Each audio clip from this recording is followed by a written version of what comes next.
Boa tarde a todos, a todas.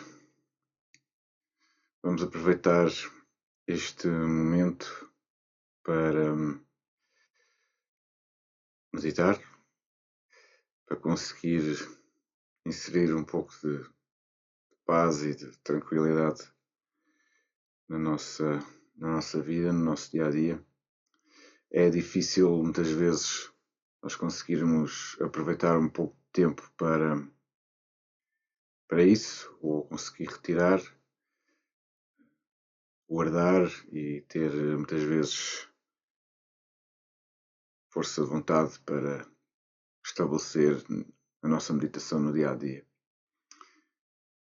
Vamos então compor-nos, verificar o nosso corpo.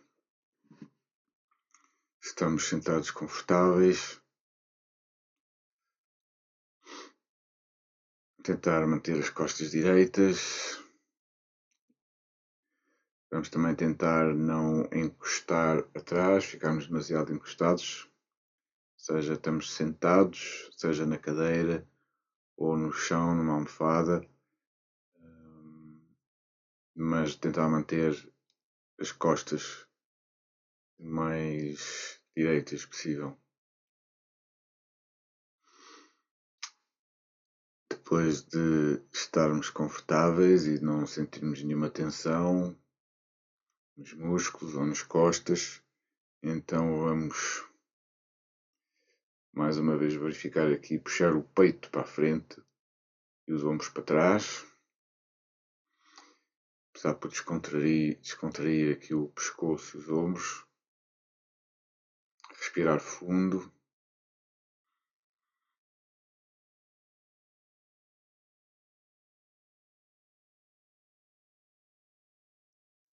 Acalmar, tranquilizar.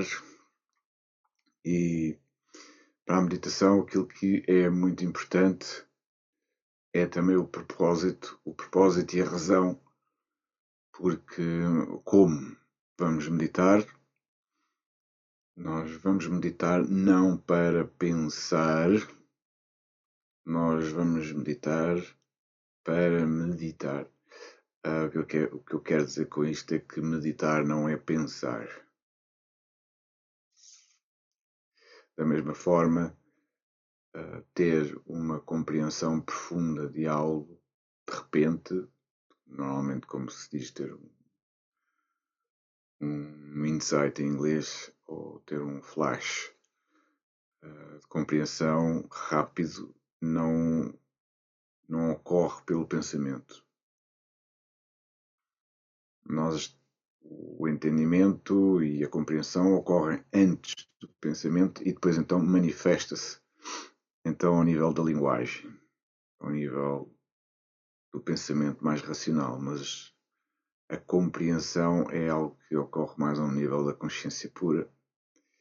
Portanto, quando nos sentamos para meditar, é bom que tenhamos esta percepção de que vamos entrar noutra dimensão e até queremos entrar noutra dimensão que não é tão racional ou pensativa, mas mais abstrata e que se situa a um nível mais central do nosso ser, digamos assim. Podemos dizer que estamos a interiorizar-nos e a dirigir-nos mais para o nosso centro, para a nossa essência, e a sair ou a pôr de lado por momentos a nossa mente ou a atividade demasiadamente mental ou racional. Portanto, esse é o propósito. E, portanto, é bom que quando nos sentamos para meditar não queiramos logo ver coisas ou ter coisas ou adquirir mais conhecimento ou querer logo à força ter compreensões. Não, primeiro temos que entrar, temos que acalmar e o que interessa é estabelecer primeiro a paz e a tranquilidade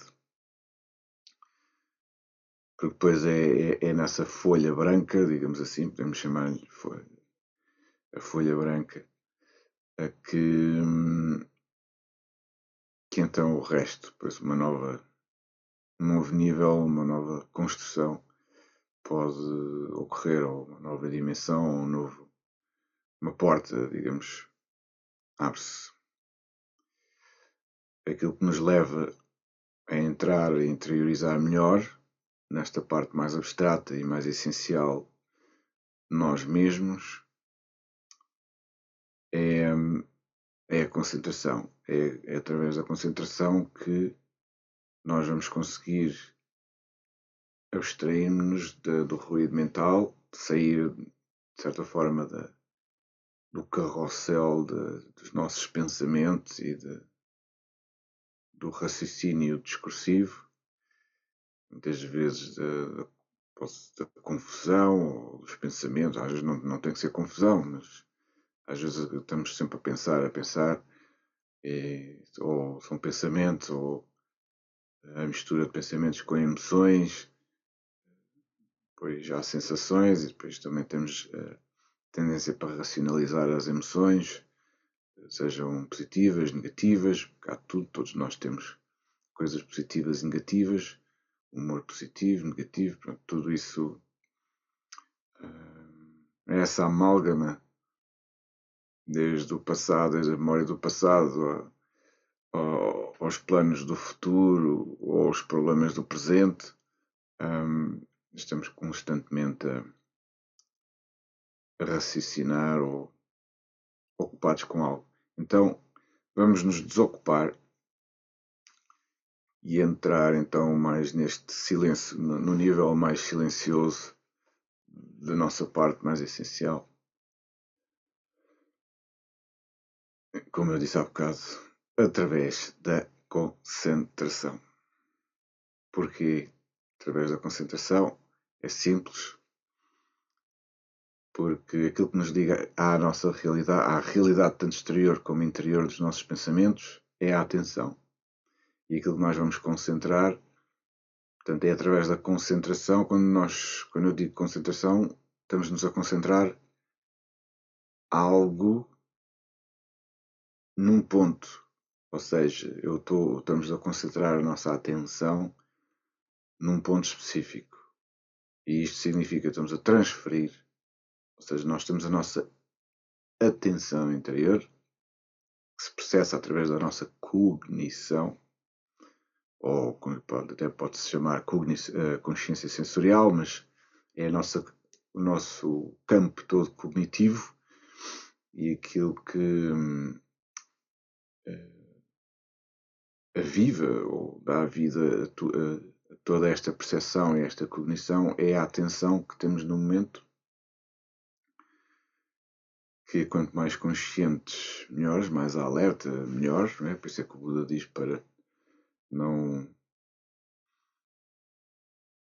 exagerarmos em substâncias tóxicas e alcoólicas, para não diminuir essa capacidade, para estarmos mais alerta, então para a nossa atenção estar o mais desperta possível, que depois acaba por ser um pau dois bicos, não é? Porque quanto mais atentos e mais alertas estamos, mais sensíveis também ficamos.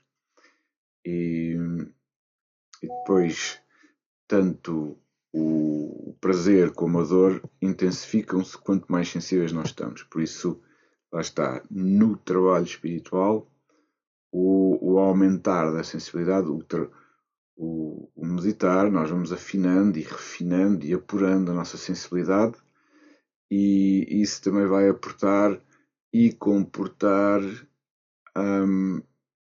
sentir mais tudo, tanto as coisas boas como más, positivas, neutras, tudo.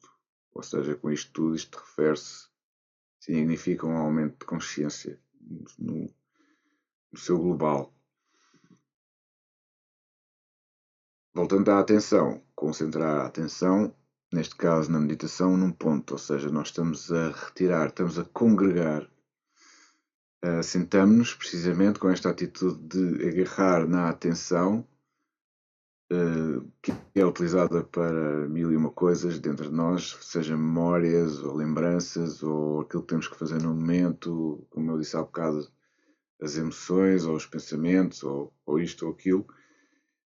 E é como desligar isso tudo, ou seja, o facto de nós retirarmos a atenção e transferir a atenção só para um ponto específico, neste caso nós usamos bastante a respiração, tal como o Buda também falava imenso, isso ajuda a desligar do resto. E pronto, pode-se considerar esta é a grande técnica e por isso é que a concentração na filosofia e na doutrina budista e mesmo hindu e de outras filosofias orientais, a concentração é extremamente importante para desbravar o caminho, desbravar para abrir e para estabelecer a ponte para a outra margem, a ponte para o infinito, a ponte para aquilo que nós queremos, que é a libertação final espiritual, inclusivamente para o Nirvana. Então vamos deixar as palavras e vamos fazer. Vamos deixar a teoria e vamos para a prática. Pronto, concentrar. Então concentrar é uma coisa factual, prática, física, não são palavras. Vamos então agora deixar o pensamento e eu vou reduzir aqui o meu discurso e eu vou só dizer aquilo que é o importante para a prática da concentração. Neste caso vamos usar a respiração como o ponto, o foco, onde vamos colocar, ancorar a nossa atenção. E o grande desafio começa, que é, vamos reparar que a mente vai estar sempre a tentar roubar a atenção para pensarmos e nós pensamos que somos nós, que estamos, e a determinada altura vamos nos dar conta que já estamos a pensar em alguma coisa. E sempre que isso acontece, nós conscientemente, porque este é o propósito com que nos sentamos, daí o propósito ser muito importante, o propósito com que nos sentamos, sempre que a atenção foge para um pensamento, nós vamos, agarramos na atenção e voltamos a colocá-la na respiração. Portanto, durante este tempo que estamos aqui, que são 20 minutos ou meia hora, ou seja o que for tempo que estamos aqui a meditar, vamos fazer este exercício, porque acaba também por ser um exercício o desenvolver a concentração, que depois, mais tarde, em outros estágios, já não é preciso tanto esforço, porque já está mais estabelecido. Então, vamos lá. Costas direitas, respira a fundo e vamos colocar a atenção aqui no nosso nariz, a começar aqui na ponta do nariz e aqui nas fossas nasais e vamos sentir o ar a fluir, a entrar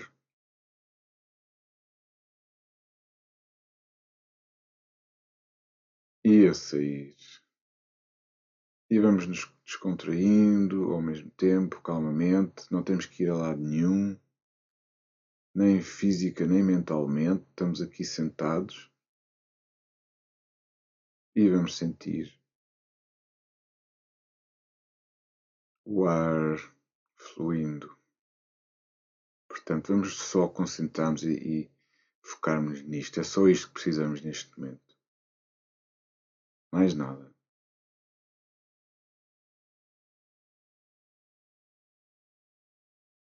E mesmo se houver alguma emoção geral, assim mais negativa, não interessa. Vamos só concentrar isto.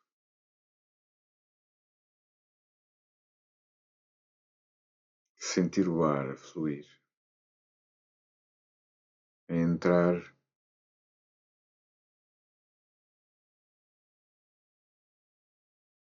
a sair, mais especificamente, inspirar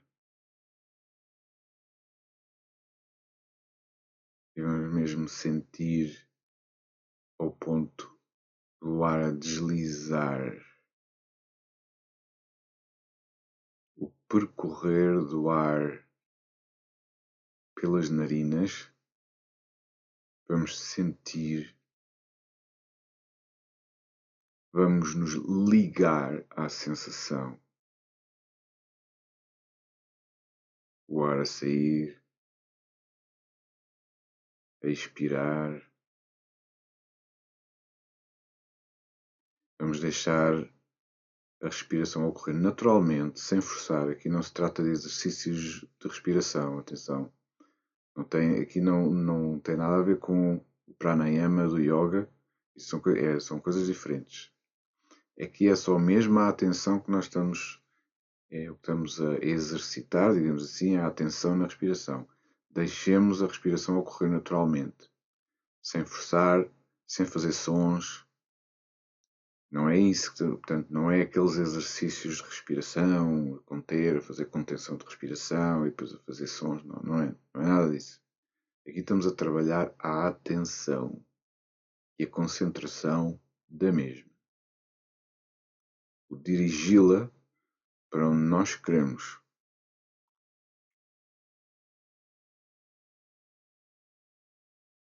Neste caso, para o nosso nariz e a respiração, a inspiração e a expiração aqui pelas narinas.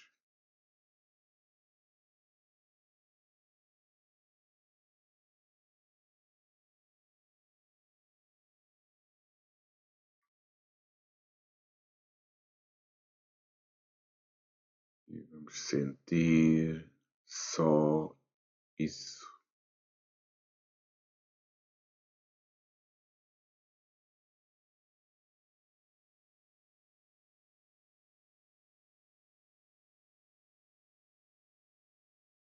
E onde é que nós estamos? Onde é que está a nossa atenção?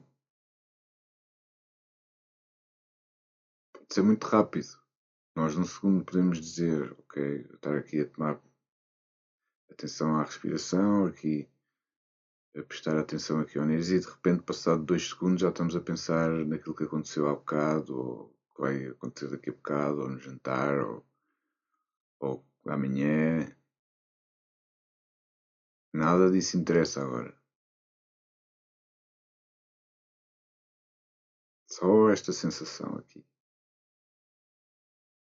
Vamos nos focar, vamos nos prender, vamos ancorar-nos aqui só. Sentir, deixar o ar fluir, encher o peito naturalmente, descontraídamente, sem tensões.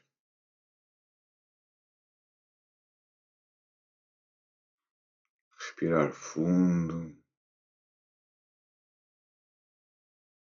e expirar.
À medida que prestamos a atenção à respiração, podemos também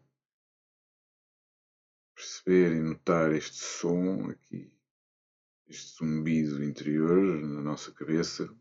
Podemos chamar-lhe o som do silêncio. E sentir a respiração.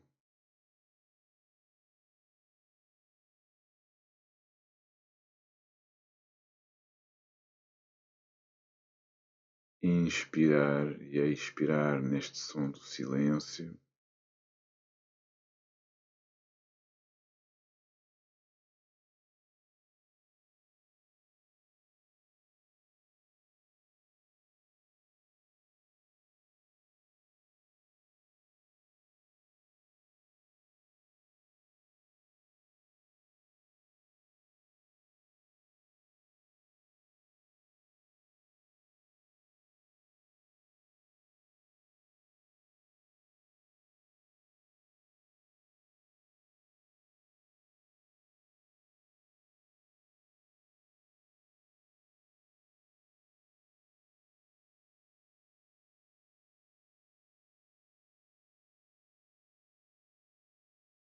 Se um pensamento tenta entrar ou de repente vem uma imagem ou uma lembrança de algo, nós pomos de lado. Simplesmente podemos dizer, não, agora não, daqui a bocado já me vou ocupar com isso, vou pensar nisso, mas agora não, agora é só aqui. Quando eu estou aqui a meditar, eu vou só aqui, vou estar só com a minha respiração. Só aqui, descansadinho, descansadinha, aqui mais nada, não quer mais nada.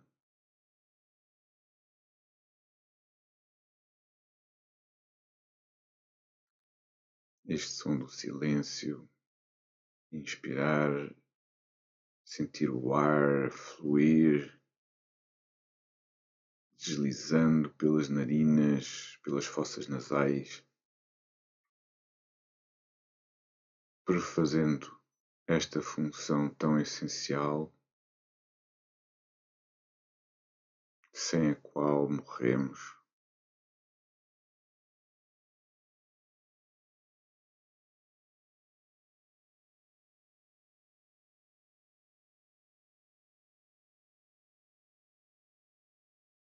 A bênção da respiração que dá a vida a este corpo.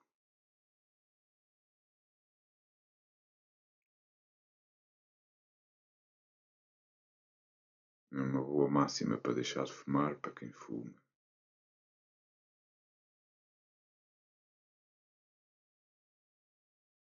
A bênção da respiração que dá a vida a este corpo, sem a qual morremos.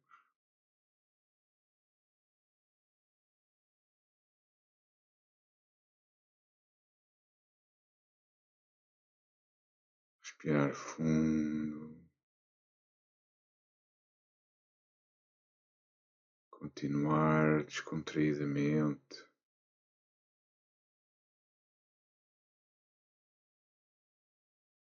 Não pensar em nada, estar só aqui focados nesta atenção, na respiração.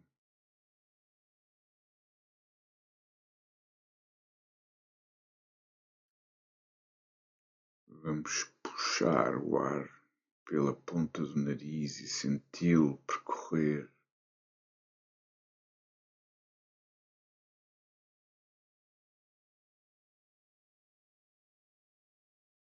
o som do silêncio.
Sempre conscientes.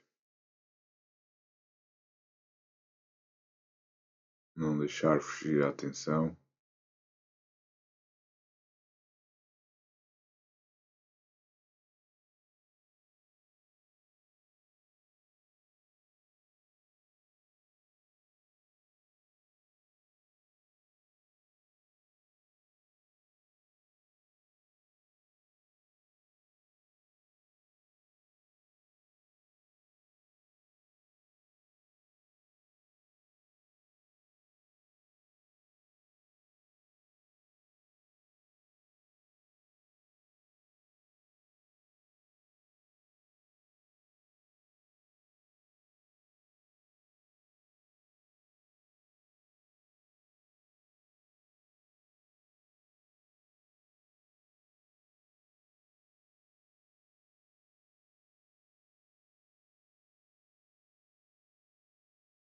Agora vamos usar duas palavras internamente como mantras para acompanhar uma a inspiração e a outra a expiração.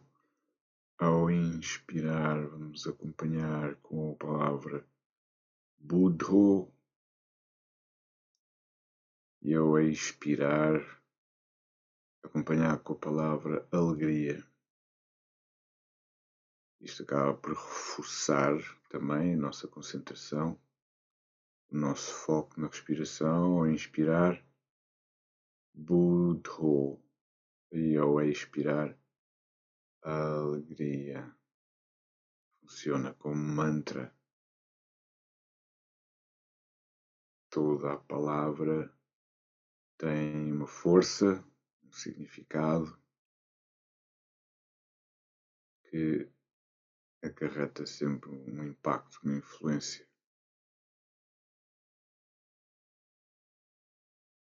Agora, inspirar, vamos repetir interiormente Buddho.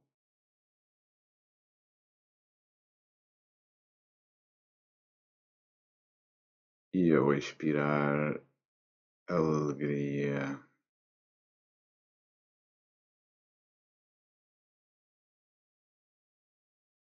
E vamos manter assim as palavras, vamos fazê-lo interiormente. Nem é pensar, é fazer.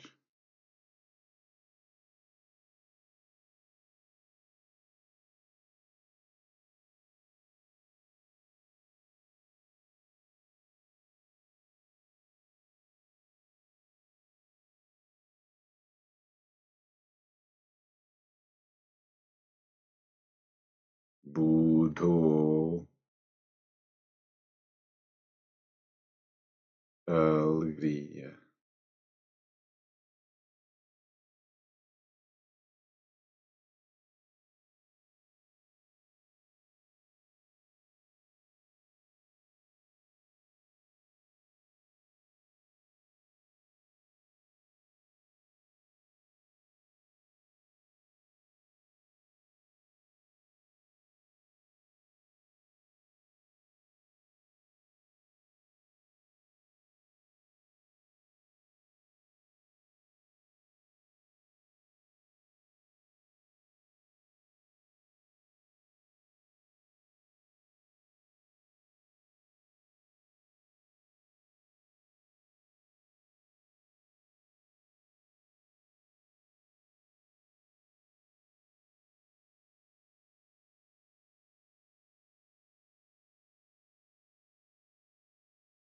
Buddho,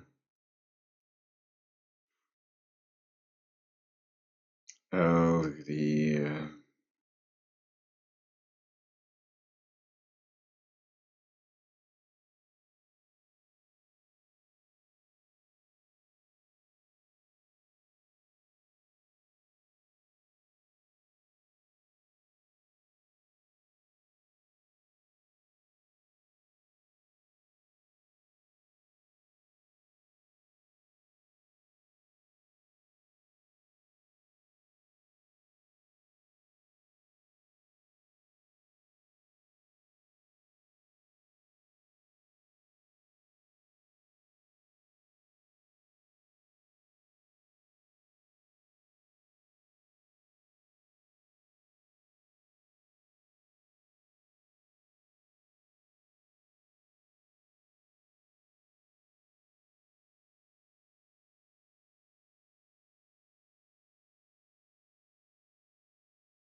manter, verificar onde é que está a mente, os pensamentos, mais do que isso, a atenção, continuar.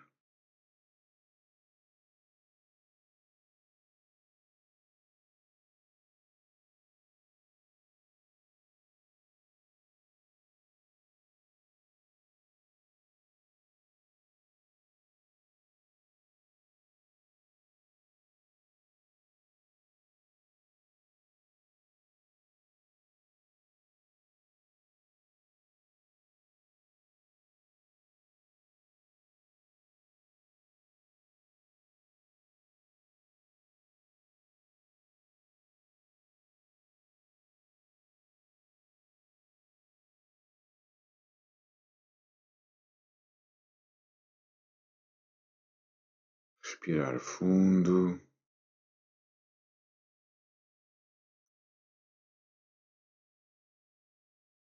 Mais um pouco com as palavras, mantras. Buddho. Alegria.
Vamos agora largar as palavras, o mantra, voltar só à respiração, atenção na respiração, no silêncio.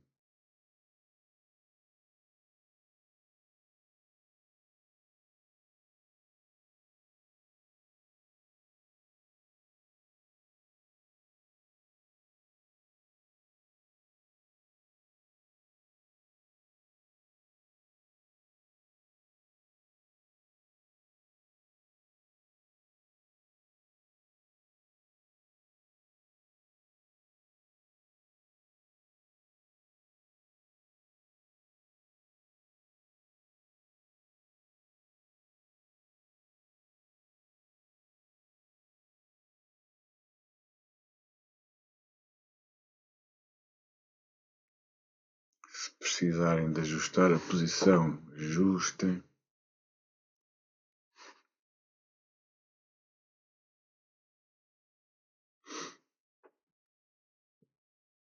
Continuar.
Vamos agora prestar só atenção ou preocupar-nos só com o som do silêncio. Já não nos vamos preocupar em concentrar ou prestar atenção à respiração. Vamos só entrar mais neste som do silêncio e estar com este silêncio.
Respirar fundo.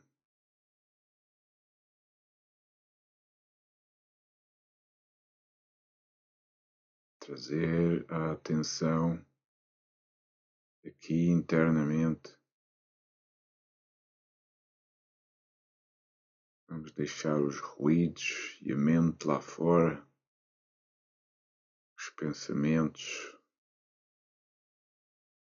fora.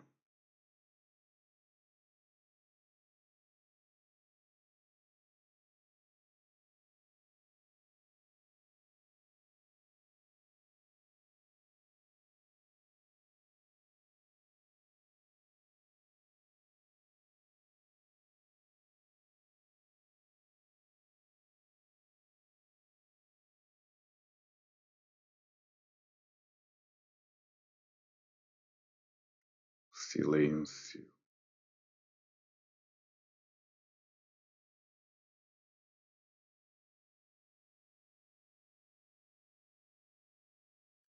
Tranquilidade interior.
Respirar fundo.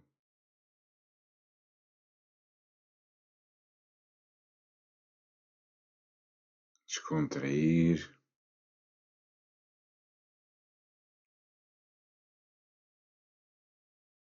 Abrir os olhos aos poucos.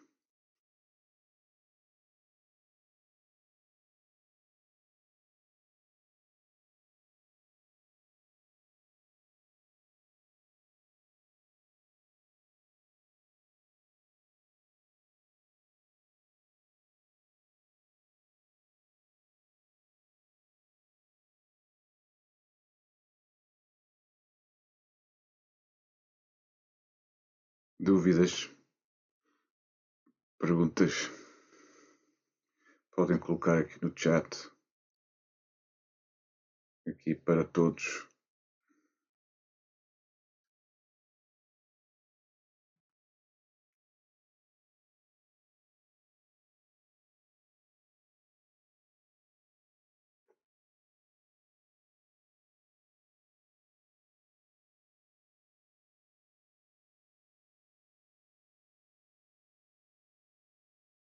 Buddho, de Buda.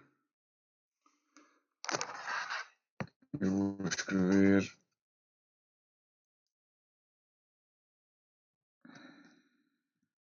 Buddho.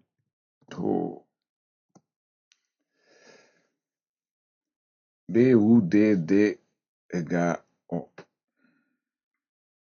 Buddha e Buddho. Lê-se. Os dois Ds leem-se. Ou seja, Buddho.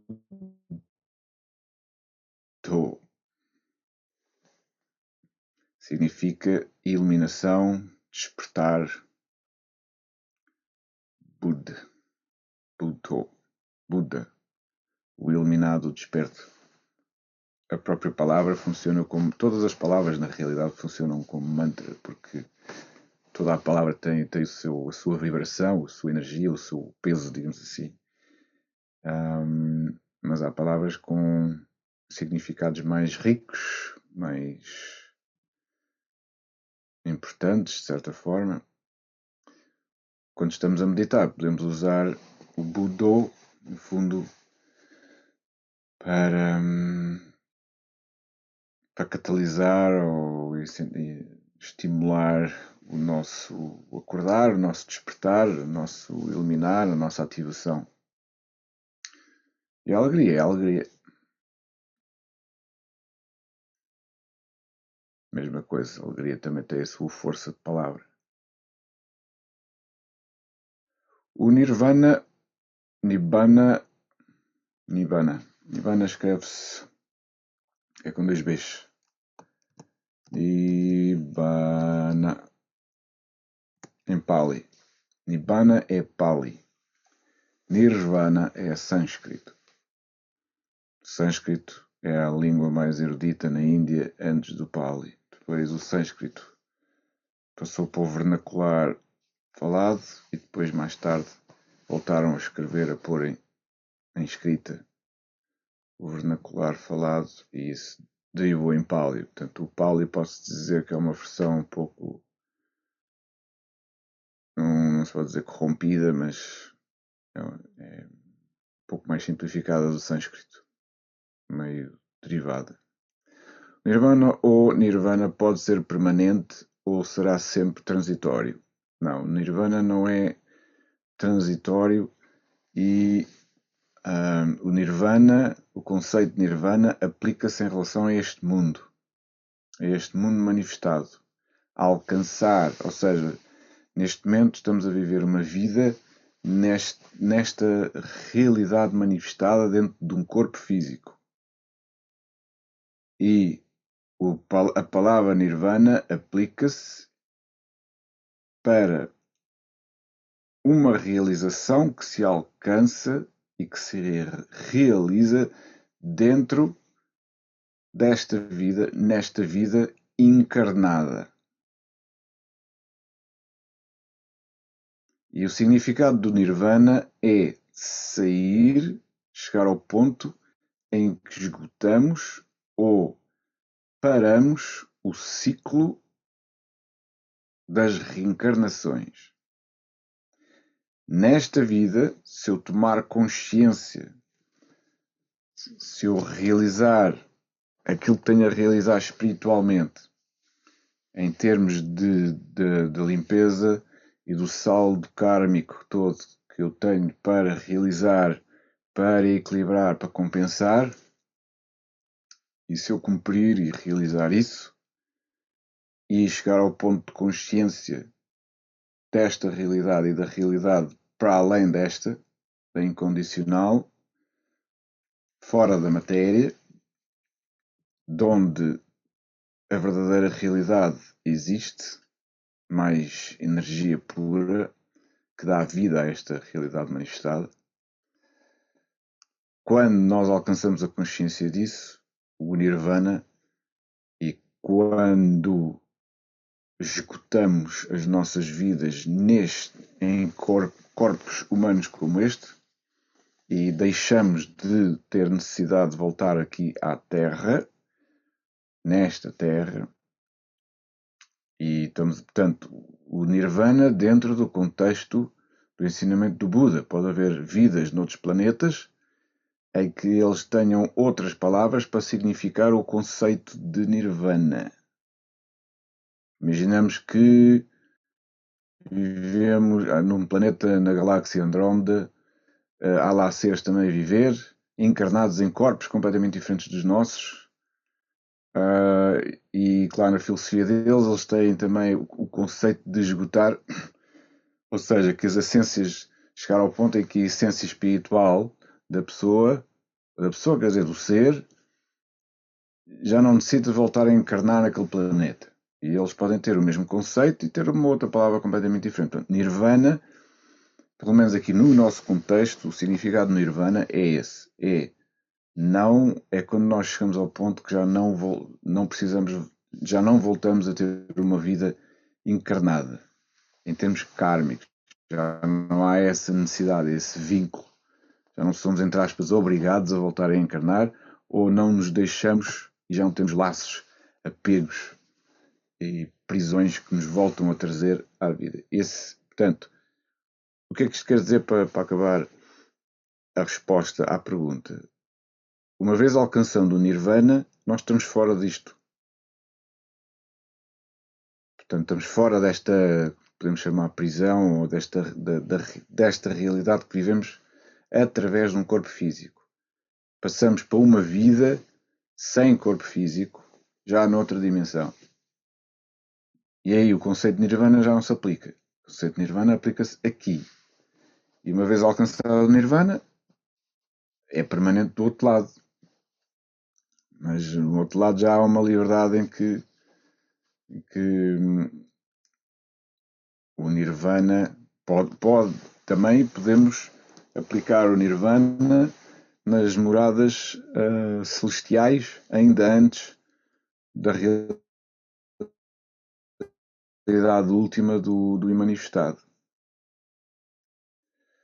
Mas normalmente quando se aplica o Nirvana é mesmo quando o ser vai alcançar a realidade imortal, que é o imanifestado, o incondicionado, e que já não está propriamente, já não vai estagiar em dimensões intermediárias, já mais imateriais, entre esta, que é física, e as dimensões e os níveis intermédios, nos reinos mais invisíveis, espiritualmente falando.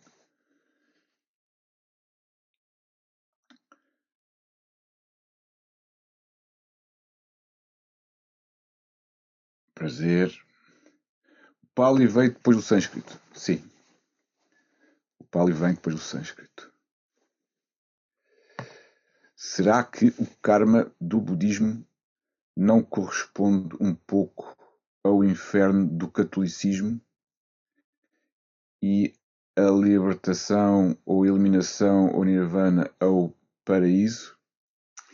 Bom, são conceitos, temos que ver, são conceitos, são coisas um pouco diferentes, mas que se podem interligar. Estamos a falar, temos a linguagem, né? E temos mas aqui, em relação à pergunta, Não, em relação ao karma corresponder ao inferno do catolicismo, não. Não é assim que funciona. É assim, no budismo, na filosofia budista, existe também os níveis infernais. Tal como no cristianismo, no catolicismo, não é só no catolicismo, é no cristianismo no geral, e também mesmo no islamismo e noutras religiões. Mas pronto, estamos a falar de budismo e de cristianismo, catolicismo. As esferas infernais existem. E são vários níveis. E no budismo ele explica isso muito bem, os diferentes níveis, que diferentes tipos de karma negativo e pesado remetem os seres para esses níveis. Crimes, ou seja lá aquilo que for, relacionado com os pecados, os tais, aqui podemos usar a terminologia católica ou cristã, os pecados mortais. Digamos assim. Mas, no fundo, não vamos usar outros termos sem ser os pecados mortais. Vamos usar os termos daquilo que se utilizam também em budismo. A gula, a ganância, o ódio, a inveja. Portanto, isso também existe no budismo. É original também da filosofia budista e de muitas outras religiões. O budismo apareceu antes do cristianismo, não esqueçamos. Portanto, esses conceitos já existiam há muito tempo e no hinduísmo, então, também. O hinduísmo já existia milhares de anos antes do budismo, atenção. E esses conceitos também já existiam. Portanto, o karma, o significado, a palavra que nós podemos logo dizer o que é o karma, podemos traduzir karma é ação. E a questão é que toda ação que nós fazemos tem um impacto, tem uma repercussão, tem um efeito que pode ser positivo ou negativo. E quando se fala em karma, no contexto da filosofia e do ensinamento, é sempre um karma positivo ou negativo. Ou neutro, também é o karma neutro. Há ações que nós fazemos que são neutras. Depois há outras negativas. Há outras positivas, quando nós fazemos o bem ou estamos a fazer o bem que beneficia a sociedade ou os outros, ou a família, ou os amigos, e temos mesmo boa fé e bons sentimentos e boa vontade e boa intenção de ajudar genuína, isso é um bom karma e está a contribuir para maior liberdade. Para maior liberdade, verdadeira liberdade espiritual.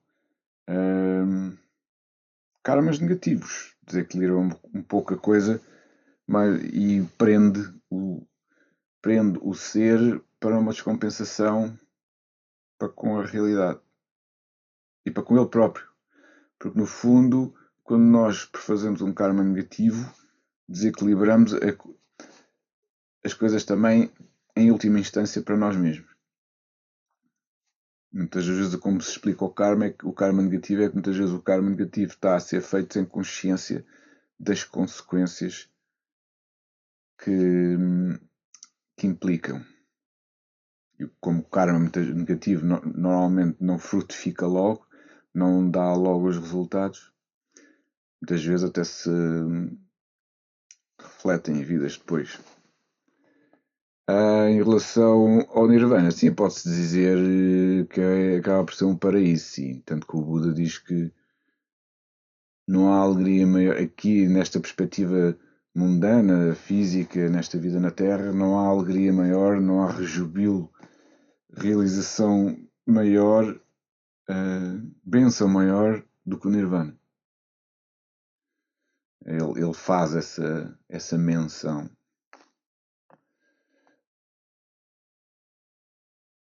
Podemos casar num mosteiro ou templo budista? Não.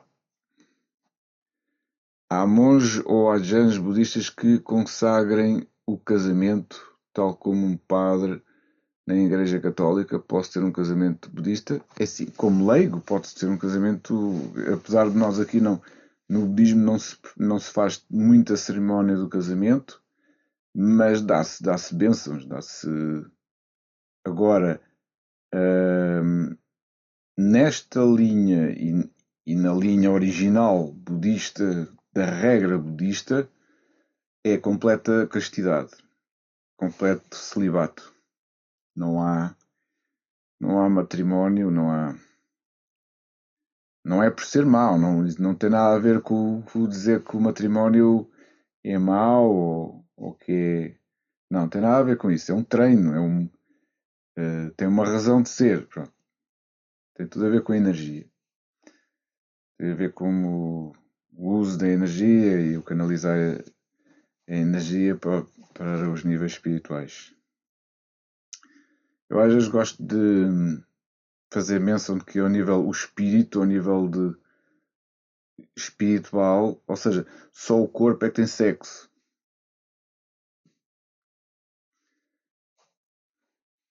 Ao nível espiritual, os seres ao nível espiritual não têm sexo. Pois há qualidades femininas e masculinas. Tanto que fala-se no androginato perfeito, digamos assim, mas isso já são outras histórias. Sim, no cristianismo em geral, não disse cristianismo porque me lembrei do esoterismo que mais pagão. Sim, claro, pois isto é que muitas vezes eu antes considerava-me cristão, não católico, porque também há uma diferença entre catolicismo e cristianismo. O cristianismo é mais lato, não é? É a parte de Cristo, de Jesus.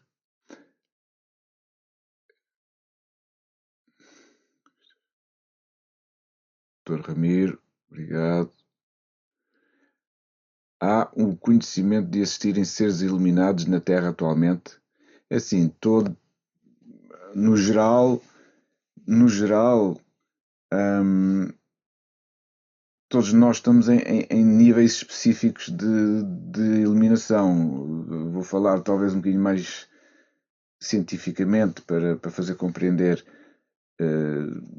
Nós temos as glândulas pituitária e a pineal medula, e fala-se, e já está quase provado, que a iluminação e muitas das vezes as capacidades de consciência e de percepção extrasensorial têm a ver com esses centros que acabam por ser centros que são ativados cada vez mais com a própria meditação e o elevar a energia e o sublimar a energia. Lá está, daí o facto de também ser importante, ou pelo menos essa é a razão maior do celibato, não é? Que não é fácil, não é? Atenção, não é fácil para ninguém, é difícil. Conseguir elevar a energia e sublimar a energia ao ponto dos centros de consciência na mente e na cabeça e nestes centros da pituitária, das glândulas. E aí, quando se consegue isso, portanto, há um gradual a ativar daquilo que é a nossa iluminação momentânea natural. Portanto, todos nós temos um nível de iluminação, digamos assim. E há algumas pessoas que estão, se calhar, mais afundadas na matéria, mais embutadas, menos conscientes, menos interessadas pelo mundo espiritual, mais embrulhadas nos desejos carnais e sensuais, como nós sabemos, não é? É como o mundo anda. Alguns de nós estamos mais entre o mar e a terra, não é? Em que quanto mais o interesse espiritual, depois também ganha-se mais propósito e mais força para conseguir ir renunciando aos poucos, que essa é também uma das pedras basilares do ensinamento do Buda, é a renúncia aos apegos e aos desejos e às gratificações mais sensuais para alargar esses níveis de consumo de energia ao nível de percepção e de gratificação sensual. Porque tudo isso gasta energia. Tudo. Ou seja, tudo isto é energia. Portanto, e é ao sublimar, ao renunciar aos poucos, ao selecionar, toda esta vivência para coisas mais elevadas, mais superiores, que vamos conseguindo aproximar-nos desse nirvana e aumentar a consciência. Pronto. Portanto, a iluminação, todos nós temos o grau que temos de. Isto é a mesma coisa do grau de inteligência, pronto, também está ligado, o QI e isso tudo.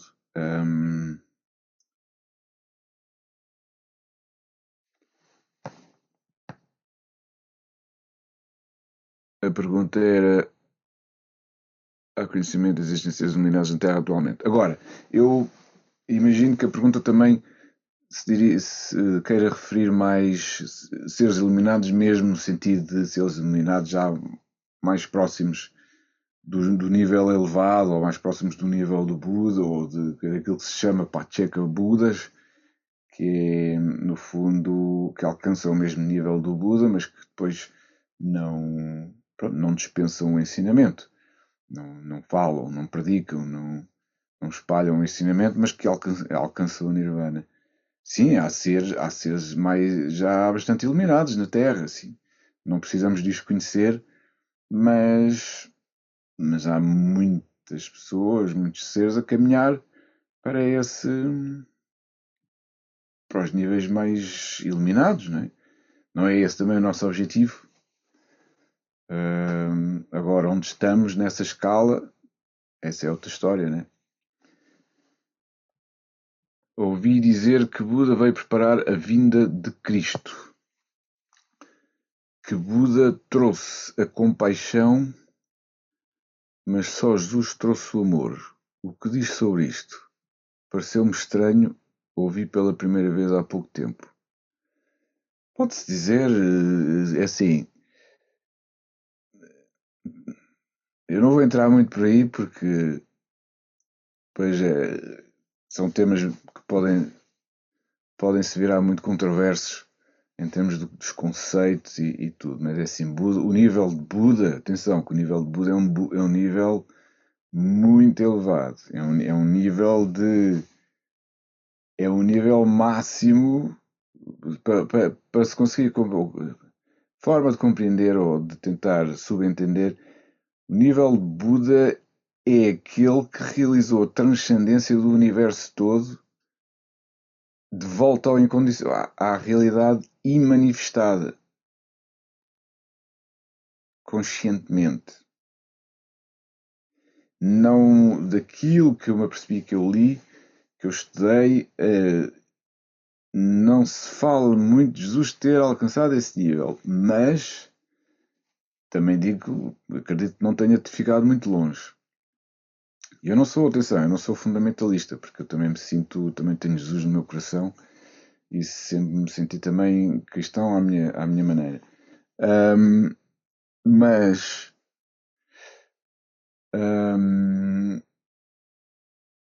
fala-se no próximo Buda. O que se fala é que o próximo Buda vai se equipara também ao regresso ou à vinda de Cristo. Pronto, há quem fale nisso.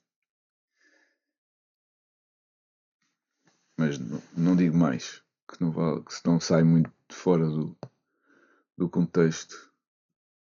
O espírito não tem sexo, mas tal como vimos quando meditamos, o corpo é o que os mantém vivos. Não é é o contrário. O espírito é que mantém vivo o corpo. O corpo é uma máquina. O espírito é a força e a energia. Atenção. O lado invisível, o espírito, não vem da matéria. A matéria é a manifestação de uma consciência projetada e adensificada no universo vazio. Ou seja, toda a história do regresso à origem é da zona mais densa para as zonas cada vez mais sublimes e invisíveis, menos densas, de energia cada vez sempre e sempre mais pura para trás. Portanto, os níveis mais densos vêm à existência, à manifestação, porque do nível mais sutil houve uma projeção. Não é... O corpo vive porque o espírito está aqui, ou seja, o corpo só acorda à nascença quando o espírito se liga ao embrião e entra vias de facto no embrião dentro do corpo da mãe. E depois, à morte, o espírito sai. Pronto, o carro já ficou, já de alguma forma aconteceu qualquer coisa, ou chegou à altura de desligar e o espírito também sai. Consoante alguns, o sexo é essencial e apesar de muito, sim, claro que o sexo é essencial para haver corpos na Terra e para todos podemos estar aqui também a evoluir dentro deste veículo. Isto é um carro. E tal como o Buda diz, é assim, o corpo, a vida humana e o veículo humano é preciosíssimo, porque não há assim dentro do reino animal, e ele explica isso, ou seja, um veículo e uma vida na matéria com o nível, com o potencial de consciência que permita sair, realizar o nirvana e mais conscientemente começar a regressar à origem, à realidade imortal.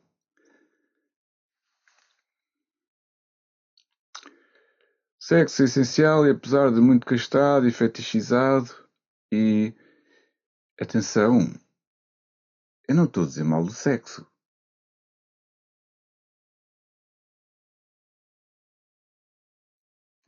Eu não disse isso. Não disse que o sexo é mau. Nem disse que o sexo é pecado.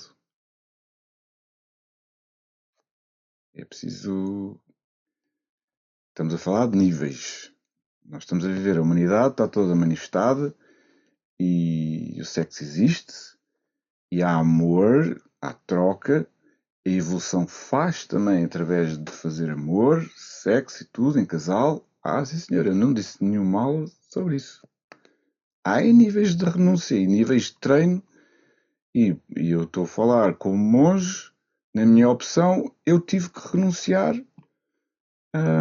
É isso. Agora, não estou a dizer nada de que é mau casar-se ou ter relações.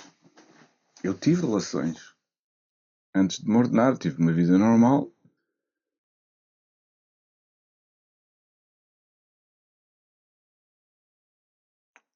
Pois, o Tantra... Eu vou só dizer aqui uma coisa. Há muitas pessoas que têm a mania do Tantra. É assim. O Tantra original, hindu, que tem origem no hinduísmo. Sabem qual é que é, assim, a resposta aqui a esta pergunta? O objetivo final do Tantra, e ninguém gosta, ou a maior parte das pessoas não vai gostar disto que eu vou dizer, ou aqueles que têm um grande fascínio pelo Tantra, é chegar ao ponto de um casal fiel a um e ao outro, só duas pessoas, chegarem ao ponto em que já não há sexo, já não fazem.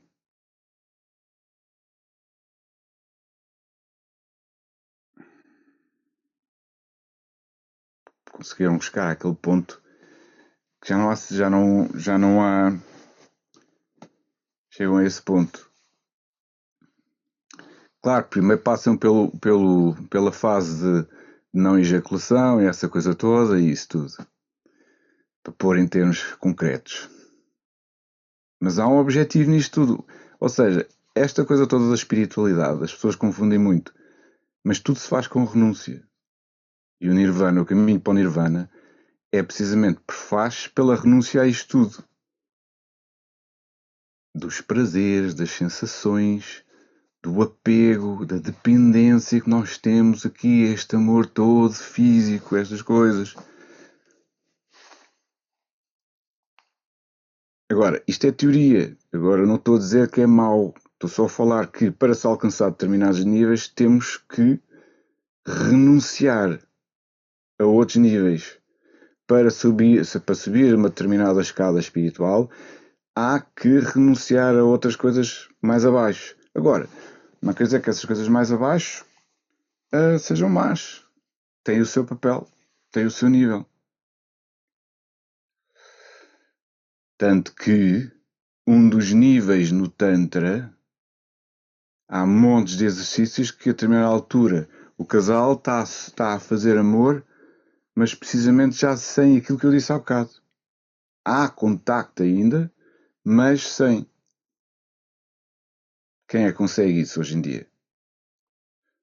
Os meus conseguem, porque estão aqui fechados e nós não podemos ter relações nenhumas.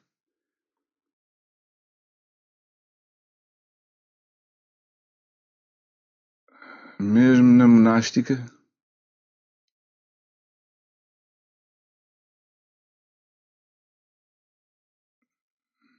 Sim, senhor. Ahm, a única coisa que eu digo é assim: é difícil, não é fácil, trabalhar a energia. É muito mais difícil, determinados níveis, é muito mais difícil do que se pensa. Mas é possível.